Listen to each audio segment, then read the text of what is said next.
চাঁদপুরের কচুয়া উপজেলায় ঐতিহ্যবাহী পাথর উচ্চ বিদ্যালয় মাঠে বার্ষিক ক্রীড়া সাংস্কৃতিক অনুষ্ঠান ও পুরস্কার বিতরণ করা হয়েছে।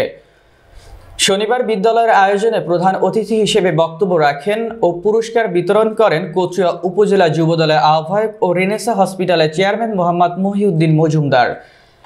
বিদ্যালয়ের প্রতিষ্ঠাতা ও উপজেলা বিএনপির সাবেক সাধারণ সম্পাদক মোহাম্মদ মকবুল হোসেন মিয়াজির সভাপতিত্বে ও সাবেক সহকারী শিক্ষক মোহাম্মদ আব্দুল আলিমের পরিচালনায় বিশেষ অতিথির বক্তব্য রাখেন বিদ্যালয়ের প্রধান শিক্ষিকা সালেহা আক্তার। কচুয়া উপজেলা যুবদলের আহ্বায়ক কমিটির সদস্য মোহাম্মদ কামাল হোসেন, বিতারা ইউনিয়ন বিএনপির সভাপতি শহীদ ভুইয়া, পালাখাল ইউনিয়ন বিএনপির সাধারণ সম্পাদক মোহাম্মদ কবির হোসেন, সাপ্তাহিক শিখর সংবাদ পত্রিকার সম্পাদক ও প্রকাশক জিসান আহমেদ নান্নু, কেন্দ্রীয় ছাত্রদলের সহ সাংগঠনিক সম্পাদক আসমা আক্তার নিপা, সাবেক উপজেলা ছাত্রদলের আহ্বায়ক মোহাম্মদ কামরুল জামান কামরুল, ফয়েজ আহমেদ, বিদ্যালয়ের শিক্ষক, অভিভাবক ও এলাকার গণ্যমান্য ব্যক্তিবর্গ উপস্থিত ছিলেন।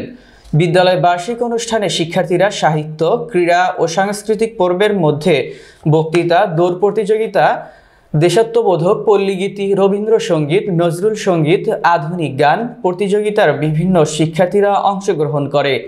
অনুষ্ঠান শেষে বিজয়ীদের মাঝে পুরস্কার বিতরণ করা হয়।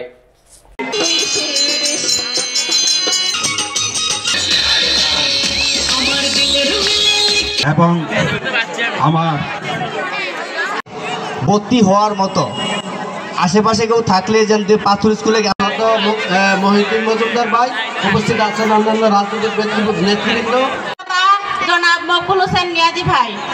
আজকের এই সাংস্কৃতিক অনুষ্ঠানে আমি আসতে অসংখ্য ধন্যবাদ জানাই। আজকের এই অনুষ্ঠানে প্রধান অতিথি হিসেবে থাকার কথা ছিল আমাদের মালয়েশিয়া বিএনপি সংগ্রামী সাধারণ সম্পাদক, কচুয়ার বিএনপির অভিভাবক এবং গত নির্বাচনে এই কচুয়া থেকে ধানের শীষ প্রাপ্ত আমাদের নেতৃত্ব নেতা। এই এলাকার আমরা বিভিন্ন শিক্ষার্থীদের কাছ থেকে আমরা কোরআন প্রতিযোগিতা, হামনাথ